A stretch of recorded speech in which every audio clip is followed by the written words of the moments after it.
સુરતમાં સ્થાનિક સ્વરાજની ચૂંટણીની મતગણતરી માટે તૈયારીઓ પૂર્ણ છે. આવતીકાલે ગાંધી એન્જિનિયરિંગ કોલેજ ખાતે મતગણતરી હાથ ધરાશે.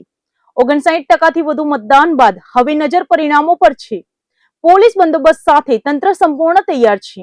સુરત શહેરમાં સ્થાનિક સ્વરાજની ચૂંટણીને લઈને હવે સૌથી મહત્વપૂર્ણ તબક્કો એટલે કે મતગણતરીનો દિવસ આવી પહોંચ્યો છે. આવતીકાલે સવારથી સુરત મહાનગરપાલિકાની ચૂંટણી માટે મતગણતરીની પ્રક્રિયા હાથ ધરવામાં આવશે. મળતી માહિતી મુજબ આ વખતે સુરતમાં કુલ 59.21% જેટલું મતદાન નોંધાયું છે. હવે તમામ રાજકીય પક્ષો અને ઉમેદવારોની નજર આવતીકાલના પરિણામો પર ટકેલી છે. મતગણતરી માટે ગાંધી એન્જિનિયરિંગ કોલેજને કેન્દ્ર તરીકે પસંદ કરવામાં આવ્યું છે, જ્યાં તમામ તૈયારીઓ પૂર્ણ કરી દેવામાં આવી છે. આ સમગ્ર પ્રક્રિયા કુલ 10 રિટર્નિંગ ઓફિસરની દેખરેખ હેઠળ પૂર્ણ કરવામાં આવશે. દરેક રિટર્નિંગ ઓફિસરને 3 વોર્ડની જવાબદારી સોંપવામાં આવી છે, જેના આધારે કુલ 30 વોર્ડની મતગણતરીને ઝડપી અને વ્યવસ્થિત રીતે પૂર્ણ કરવામાં આવશે. મતદાન દરમિયાન ઉપયોગમાં લેવાયેલા ઈવીએમ મશીનોને સ્ટ્રોંગ રૂમમાં સુરક્ષિત રીતે રાખવામાં આવ્યા છે. આ સ્ટ્રોંગ રૂમ પર સતત નજર રાખવામાં આવી રહી છે અને પૂરતો પોલીસ બંદોબસ્ત પણ ગોઠવવામાં આવ્યો છે. મતગણતરીના દિવસે કોઈ પણ પ્રકારની ગડબડ ન થાય તે માટે તંત્ર દ્વારા ખાસ આયોજન કરવામાં આવ્યું છે. ગણતરી માટે બે અલગ અલગ બિલ્ડિંગમાં વ્યવસ્થાઓ ઊભી કરવામાં આવી છે, જેથી પ્રક્રિયા સરળતાથી પૂર્ણ થઈ શકે. આ સાથે જ મીડિયા કર્મચારીઓ, ચૂંટણી એજન્ટો અને મતગણતરી એજન્ટો માટે પણ ખાસ બેઠક વ્યવસ્થા કરવામાં આવી છે. દરેક તબક્કે પારદર્શિતા જળવાઈ રહે તે માટે જરૂરી તમામ પગલાં લેવામાં આવ્યા છે. જિલ્લા કલેક્ટર સૌરભ પારઘીએ પણ જણાવ્યું છે કે મતગણતરીની પ્રક્રિયા શાંતિપૂર્ણ અને પારદર્શક રીતે પૂર્ણ થાય તે માટે તમામ તૈયારી પૂર્ણ છે. હવે આવતીકાલે સવારથી શરૂ થનારી આ પ્રક્રિયામાં કોણ જીતશે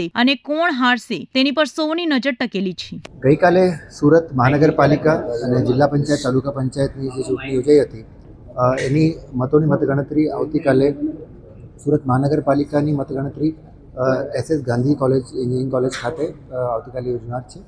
આની જે બધી જ વ્યવસ્થાઓ છે એટલે ગઈકાલે જ્યારે ઓલ્ડ ઈવીએમ આપણે આવ્યા એમને આપણે અહીંયા કાઉન્ટિંગ સેન્ટરમાં અને જે સ્ટ્રોંગ રૂમ છે એમાં આપણે મુકાઈ દીધું છે અને પૂરતું બંદોબસ્ત પણ અહીંયા મૂકી દીધું છે.